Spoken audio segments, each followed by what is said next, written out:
Thank you for joining me for this Angel Pick-a-Card reading talking about prosperity and your next job. Hello everybody, it's time for your Angel Pick-a-Card. I've got 3 piles sorted out for you. The first one is going to be with your yellow quartz. The second one is the rose quartz, and the third one is the clear quartz. So just take a moment to look at the piles and contemplate them. I'll play a little music, and when you decide, we'll go on to the readings. Here we go.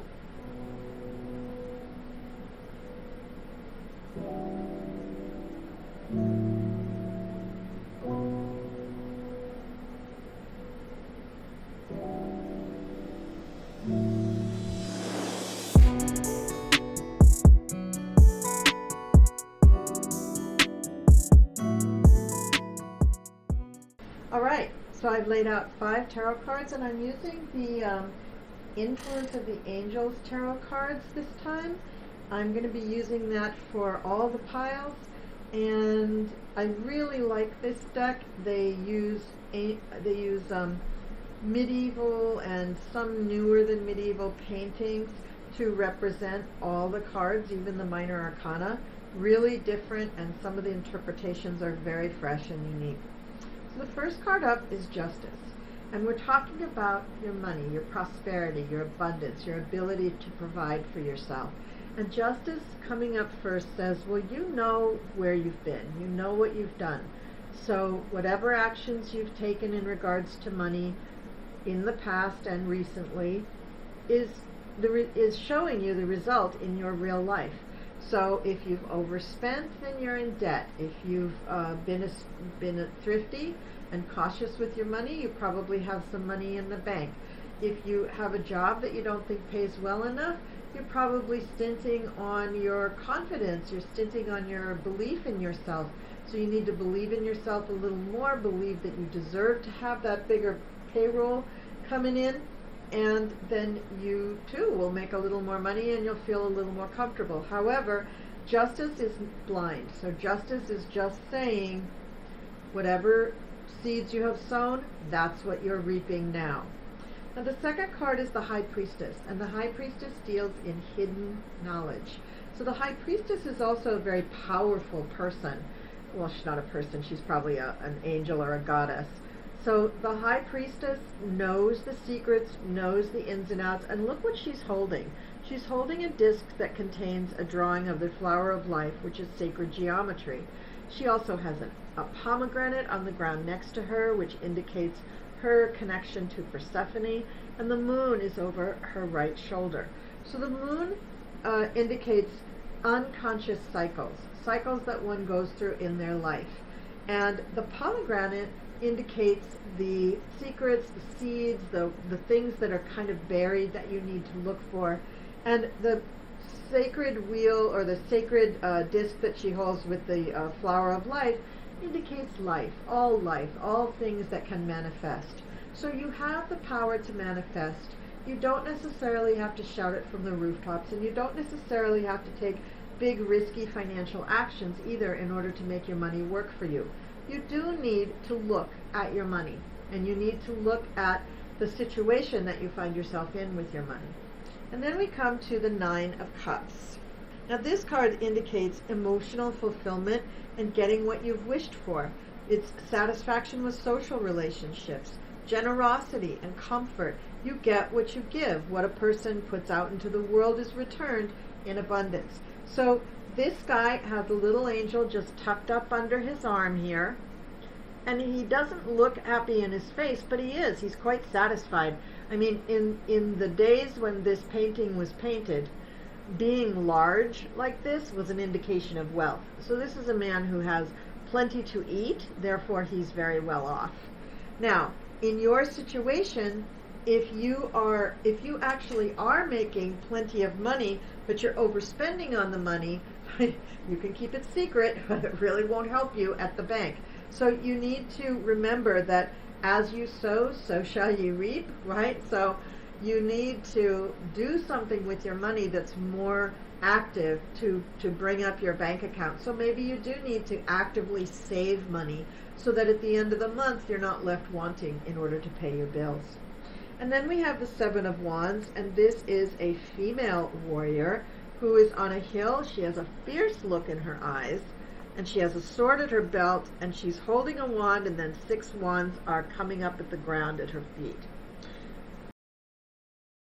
So this is a person that is saying, I'm going to stand my ground. I am not going to give in. It's also a woman, and in those times it was unusual for a woman to want to go to war. The wands are the opposition to her. So in a world where women are often told that they can't do certain things, this is you saying, I'm going to do whatever I want.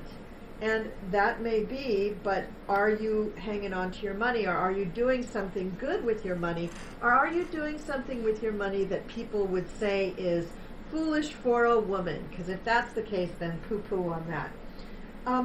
The woman stands above those who attack her, and this indicates in the card that she is different from them. So if you're in a different situation than everybody around you, then you should do different things with your money. You may have a unique perspective on how to use your money and how to grow your money. Hey, if it works for you, then that's all that counts. Now, there is an angel up in the sky. Here is the angel in the card. If you can see it, it's very, very pale. Try to get closer. That's for spiritual and emotional support and to help strengthen her convictions. So you will be challenged when it comes to your money, and you will be able to handle whatever comes along, conflict or whatever, but you won't give in. That's the point. And the last card is the Chariot. The red of his cape indicates action, lots of action. This is high energy, this red. And this is the angel Jehudiel, and it suggests movement, this redness here. So you have control of the situation.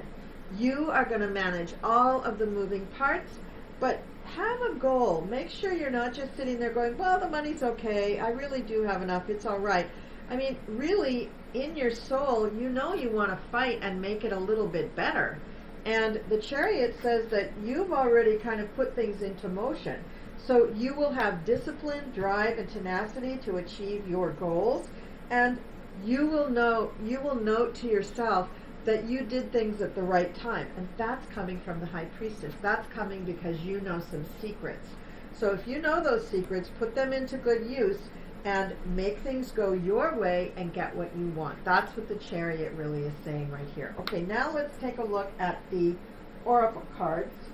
And we have 2 Oracle cards. One is from the Angels and Ancestors deck, and it is the Wise One, grow within your current situation. This looks like this. She's got an owl on her shoulder. She does look very, very wise. It says, knuckle down, be reliable and committed. Be open to wisdom and insights from your elders. The Wise One represents the wisest aspect of the goddess, the crone. In paganism and modern Wicca, the crone is the fiercest, most psychic, and most aware aspect of the goddess because she has been through many of life's challenges and overcome many setbacks. On this card, the raven in her hands represents the capacity to overcome the darker times and to be reborn again and again. So she helps you to tap into wisdom to overcome whatever life throws at you. Wisdom being the information stored in your soul rather than the knowledge acquired in this lifetime, and to learn from the experience of your elders. So that's a really good advice, actually. And the other Oracle card that you got is Master Jesus, Forgiveness. And at the bottom of this card it says, you are on the path of light, love, and forgiveness. Father, healing is possible at this time. So that is Master Jesus. And he's Master because he is an ascended Master. So let's look at Master Jesus. A man who needs no introduction. Through both the Gospels and the Gnostic Gospels, we have come to know Jesus as a great teacher, loving guide, and generous soul who accepts us all. Although he is the focal point of Christianity, he will respond to anyone who reaches out to him. He helps us overcome sacrificial love when we have to leave behind something in order to get the love we want. He is also the light keeper we can call on for support with forgiveness. He reminds us that our connection to love is the most important connection we will ever create. His twin flame is Mary Magdalene. And remember I said in the very beginning that if you're not loving yourself enough to get that job that really pays you what you need to be paid, that's the issue you need to work on. That's the prosperity that you need to work on. Okay, so that is the reading for those of you who chose the yellow sphere. And please leave me a comment down below and let me know how you like this reading. And moving on to the rose quartz.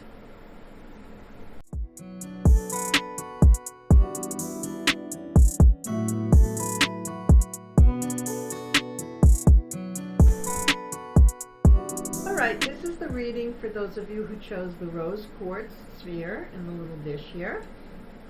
And let's get started with the reading. So this is the influence of the angels, and we're going to be using two oracle cards. They're both by Kyle Gray. One is the Keepers of the Light, and one is the Angels and Ancestors deck. So the first card is the Nine of Swords.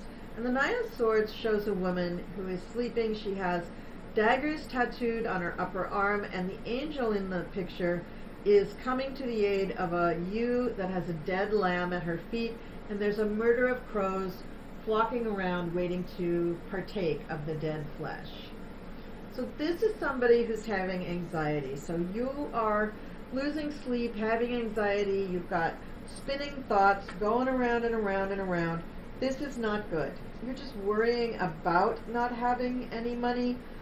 You're not able to control your thoughts. You may be having disturbing dreams and insomnia. So we have to take care of this right away.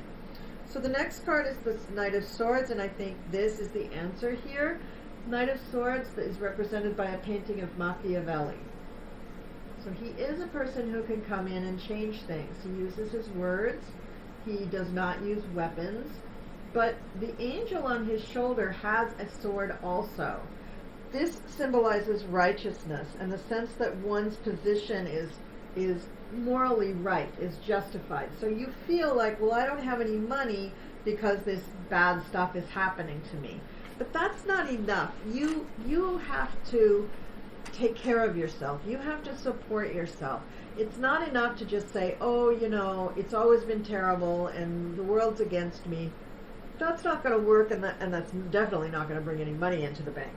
And so somehow with the help of this Knight of Swords, I feel that he's going to get you on the path where you can control your thoughts, get better sleep, not be in anxiety all the time, and begin to see things more clearly.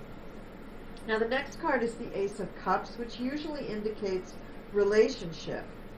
But it also means that you're overflowing with emotion. You have strong, positive, deep feelings. You're uplifted spiritually. You're ready for something new. You're open for things. And your intuition is good.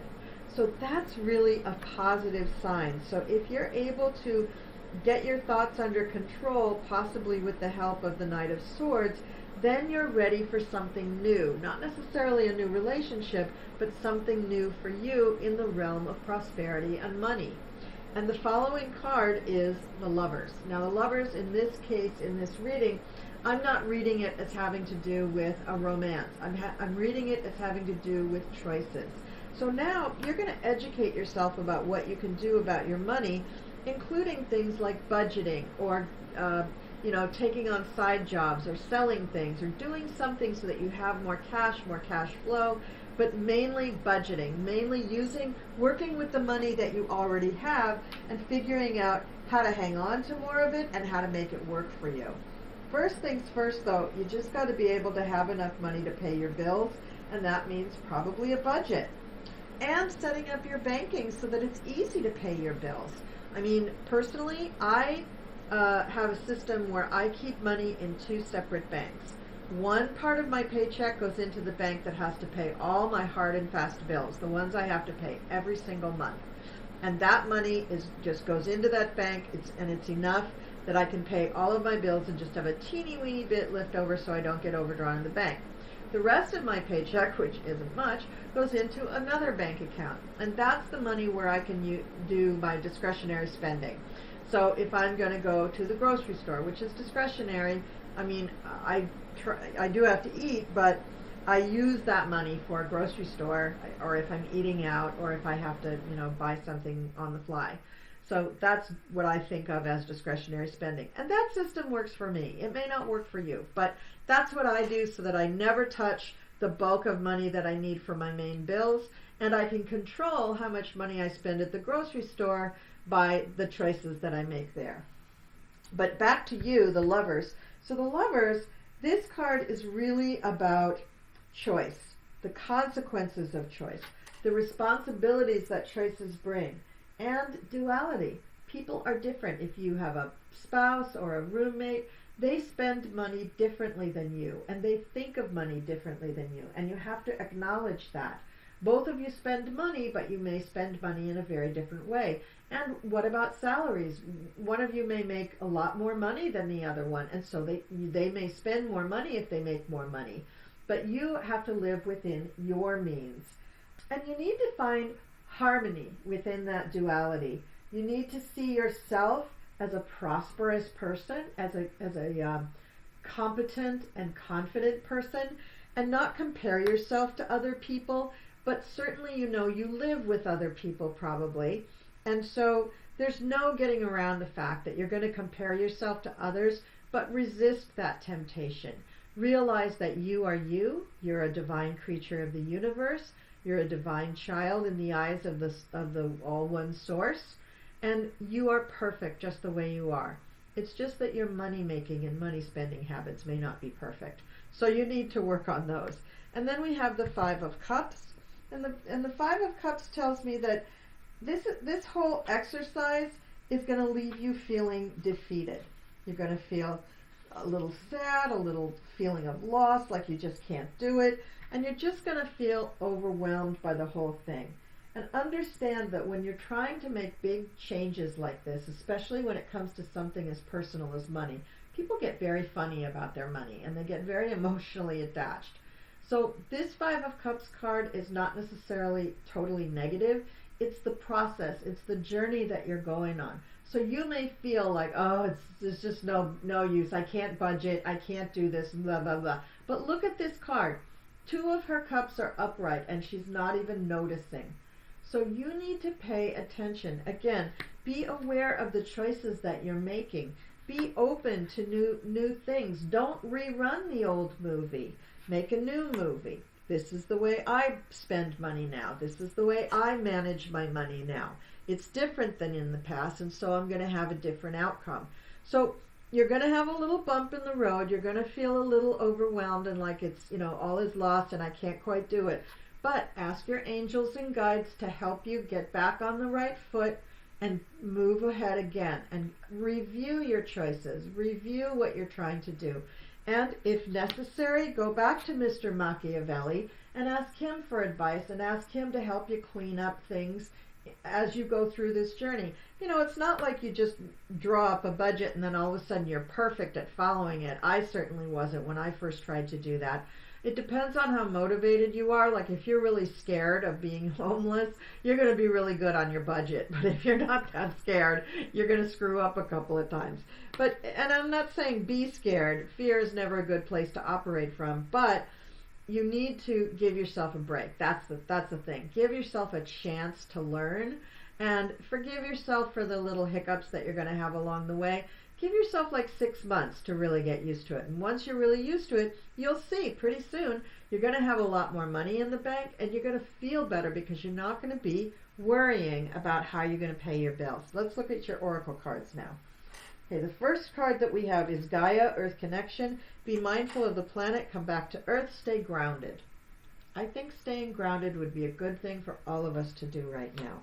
Gaia is Mother Earth. She is the keeper of the light who holds the planet in her hands and heart. Her kiss is on every animal's forehead. She is the life that moves through the plants, the sweetness within the honey, and the force that encourages the bees to fly. She loves, protects, and guides all beings. She asks us to love them too. How can we help them? How can we help the planet? Now the reason I think this is a great card for you is because Earth in the tarot is represented by pentacles. And pentacles are both health and money. And those really are important things in life, but money isn't the only important thing in life. Your health is important too. And if you're not getting enough sleep, if you're anxious all the time, then you're not going to stay healthy very long. So this money situation is important for your health as well. And remember, you're going to feel really good when you first start out, and you're going to be open to new things. But if it doesn't just fly perfectly out of the gate, you're gonna have a setback. You're gonna feel like this. Don't let this get you down. This is just a temporary setback. Let's look at the next card, and it's the Stag. Trust and thrive. Trust and thrive. Come alive and thrive. Stand in your light and glory with grace and majesty. The Stag card brings graceful and powerful medicine into your life. In the Celtic traditions, the stag with his crown of antlers is known as the king of the forest and is a totem that brings protection in challenging times. In Native American traditions, he is greatly loved, for stags and deer have provided food for the people and materials that have allowed them to create medicine items such as drums, rattles, and smudge fans. Although the stag has been hunted in the past and still is, he has strength, dignity, and poise. When this card arises, it can also represent fertility and sexuality, maybe an opportunity to explore your sexual side with your spiritual integrity supporting you on that journey. And I'm going to say too that the stag has confidence, and you need some confidence now. So think of the stag as your totem while you go through this journey of learning how to manage your money. Okay, so for those of you who picked the rose quartz, that's the message that I have for you from your guides and angels. Please leave me a message down below and let me know how this resonates with you. And let's move on to the clear quartz.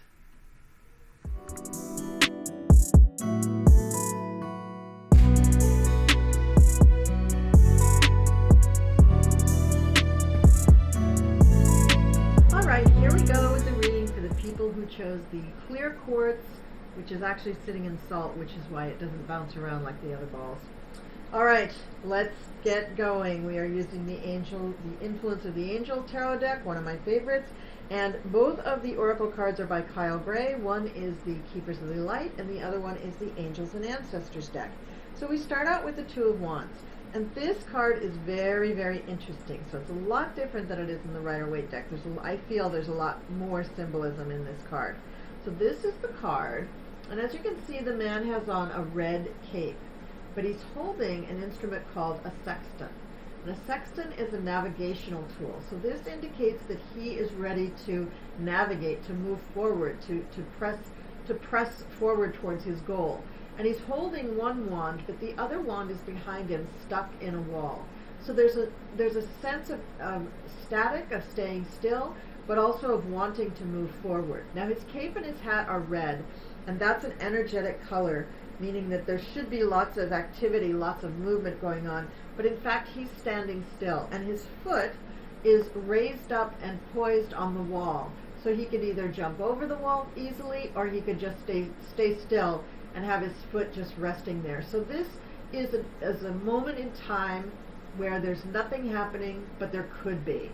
So when we begin with this reading, we have the sense that you want to do something, you want to go forward, but you're not quite sure what to do, but you're willing. That's where you want to go.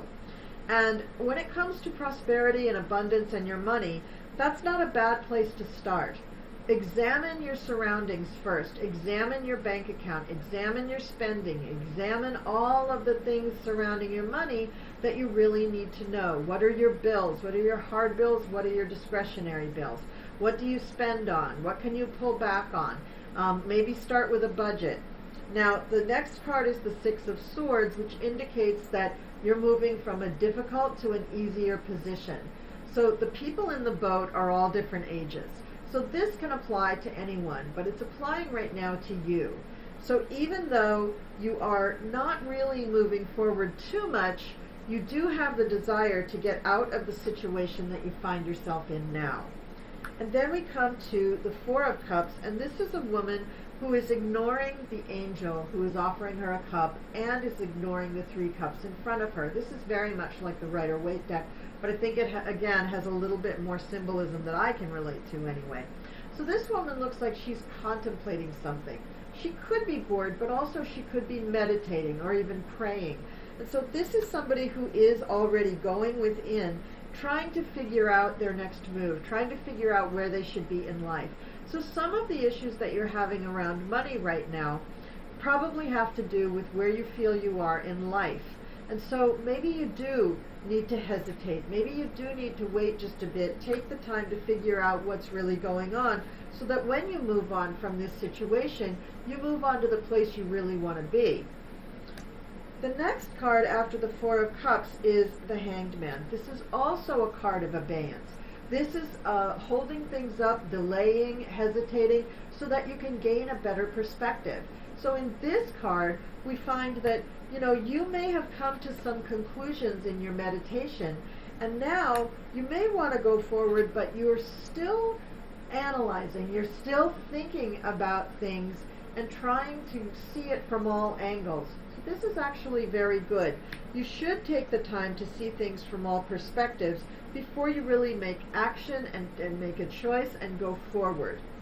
Now the next card is the Nine of Wands, and this shows the old man who has done many, many things before, and he's carrying his burden, and he's capable, and he doesn't want anyone to think that he can't actually do this task. If this is you, then realize that we all know you can do the task.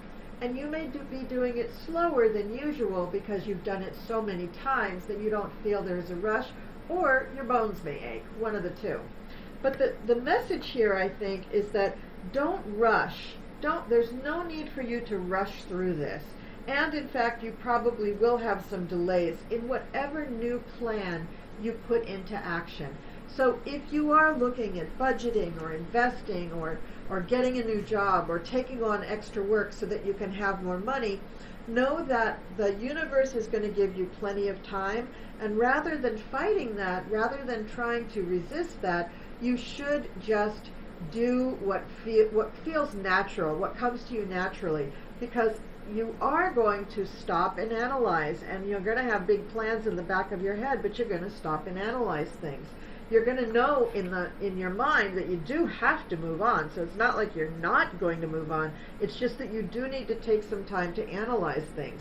And as you're analyzing, you're also probably going to go within and do some meditation and try to see what it is that you want in your soul. And then you're going to look until you can see a completely different perspective on where you are and what you're doing, which may cause you to do more meditation and cause you to think within it at an even more deep level. Ultimately, you are going to move forward, but you're going to take your time with it, and that's fine. When you get done with it, I think you'll be very happy, and I think you will be making right choices for you, because everybody's situation is unique. Now let's look at the oracle cards. So the first oracle card I'm going to read is the one from the Angels and Ancestors deck, and this is the Water Guardian, Connect with Your Emotions. And this goes along very well with the Four of Cups. The Water Guardian says, take time to understand how you really feel. Know that your sensitivity is not a curse, but a gift that allows you to receive and understand messages directly from your soul. So this is really speaking to this card. Water is the element that is in your blood, your tears, and your flesh. The Water Guardian represents the angels of water, who can help you dive within to understand the depth of your emotions. These angels are all about helping you see that your emotions aren't just the feelings that are on the surface. They are also the old emotions that you may have locked deep within the shadows of your soul.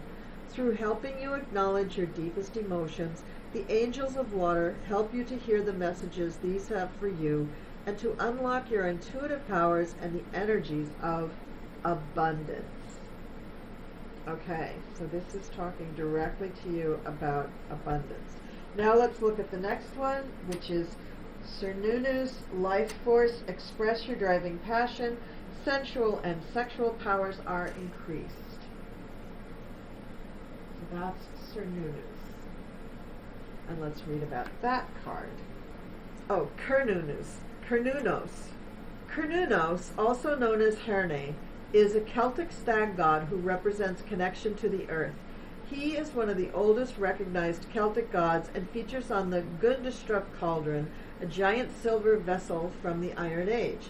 He is the lover of the Great Mother and impregnates the land so that it be filled with life. He can help us form a connection with the animal spirits and ancestors of our land. So I'm going to read the extended message of this one because I think you may not get how it's connected to this reading otherwise. There is a deep buildup of life force within you now and a need to channel it into action. You may have extra energy to be more alert than usual or be aware of a sense of increased sensual or sexual energy. If you have been unsure how this ties into your spiritual path, know that it can allow you to access the richness of your soul. When we are not expressing ourselves sexually, our spiritual potential can become tamed or muted. So if you are denying yourself a desire, ask yourself how you can fulfill it. Ask Carnunos to help you access your sexual self so that you can express it with integrity and in a way that honors your soul. If you and your partner are trying for a child and this card appears, fertility is very possible, especially if Brigid, Carnunos' twin flame, is present too. Now, if this is having to do with fertility, that also has to do with prosperity and the earth. So Carnunos life force also means that you will have a lot of energy towards building up your prosperity and abundance and working with money. So very nice reading for you, people who chose the clear quartz. I hope this has made an impression and I hope it resonated with you. Please leave me a comment down below. Let me know how all of this is working for you. And thank you so much for watching. Thank you for liking, sharing, and subscribing. And I'll see all of you next time.